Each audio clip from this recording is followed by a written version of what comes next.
Most international assignments are designed around one person, but they're often lived by two. That gap has ended more assignments and more relationships than most organizations ever see coming. As a psychologist, organizational consultant, and expat partner myself, I know this territory from the inside. And I know this isn't just inevitable. In this video, I'll share what it takes to change it.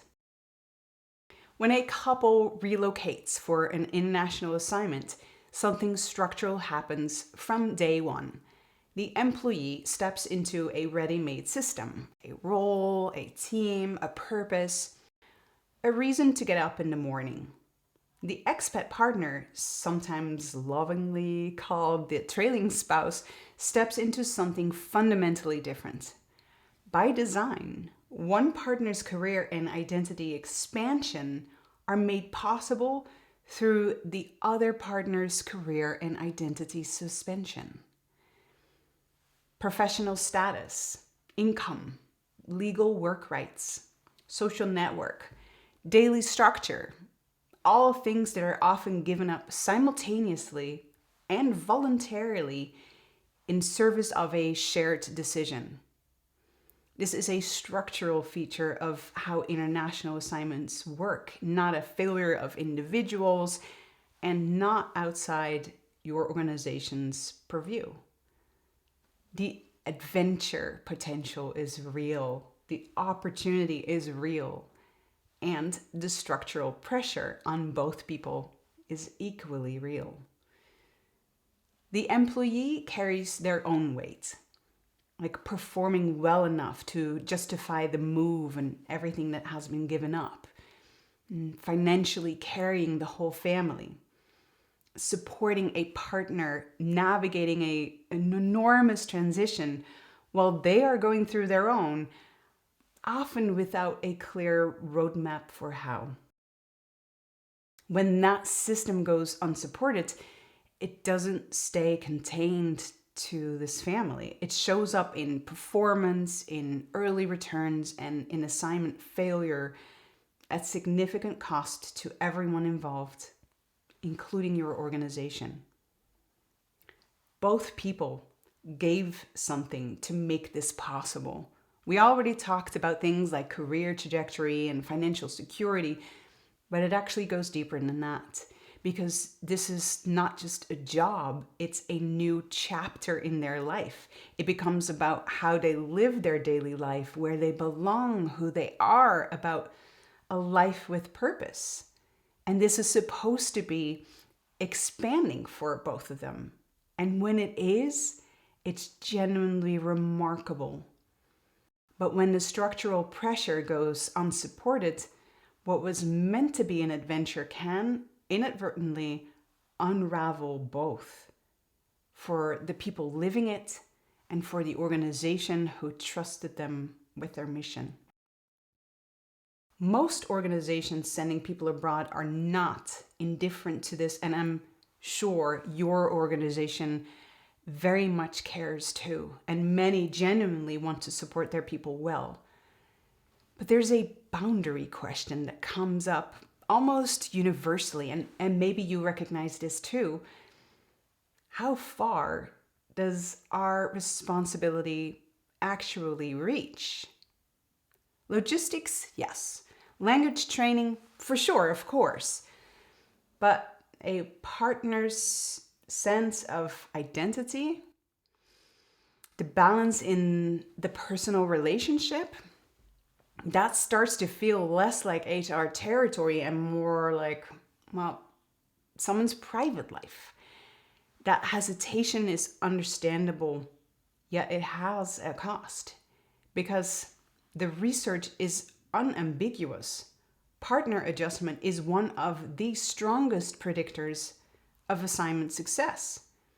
Now, the exact numbers may vary depending on which research paper you pick up, but up to 80% of accompanying partners report serious struggles, and 65 to 70% of assignments that fail do so because of partner and family factors, not performance, not competence, not the job itself. In other words, not the things that you can influence through your employee alone. The gap between what organizations feel is appropriate, is theirs to address, and what actually drives assignment outcomes is significant. And this may very well be the key point here. Even though it may seem like supporting an employee's partner with their sense of identity or what happens in their relationship is stepping into someone's private life, the fact of the matter is the international assignment itself was already stepping into their private life. Because think about it, this was never just a job, it was a human life relocated. And once you see that, especially in roles where the person doesn't just do the mission, but in many ways is the mission, as diplomats and international representatives often are, supporting the whole system is an overreach. Their personal life was part of the assignment already, whether it was accounted for or not. And this simply says something about the level of professional care this requires. Which is exactly what brought me to this work. I'm Eva Houkes, and sitting at that intersection of psychology, organizational consulting, and my own life as an expat partner is where this became not just professionally important to me, but personally unavoidable. So, what does it actually look like when organizations get this right? It starts with a change in how the assignment itself is understood.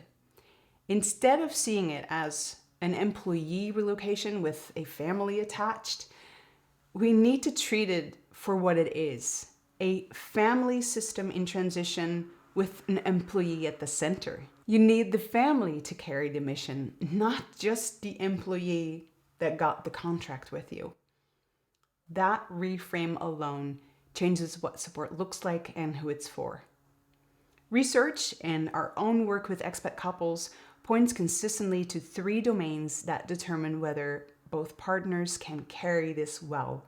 And the good news is, these are all areas with trainable skills. The first is identity. Both partners need support in navigating who they now are in this new context. The employee whose role has expanded and the partner whose sense of self may be temporarily suspended or in the very least significantly changed. The second is social embedding, belonging somewhere, building connections and finding a home in a new environment. This doesn't happen automatically and it doesn't happen equally for both partners. And it goes beyond standard acculturation programs. The third is the relationship system itself, because 2 people under different kinds of pressure, being in different places in the same world, need tools to stay connected to each other and to a shared sense of purpose. These aren't soft concerns, they are the structural foundation that determines whether the assignment holds. Organizations that begin to support these 3 areas by creating the conditions for both partners to be equipped to genuinely carry this report stronger assignment outcomes, fewer early returns, and people who come back from assignments having grown, not just survived. And perhaps most importantly, people who trusted you with that chapter of their life and felt that that trust was mutual and honored. If this resonates and you're wondering what this could look like for your organization, the link near this video is where to go to learn more. You'll find resources, upcoming sessions, and ways we can work together on this. This way you can ensure sustainable and satisfactory placement, and the family can fully live and carry their lives and mission abroad.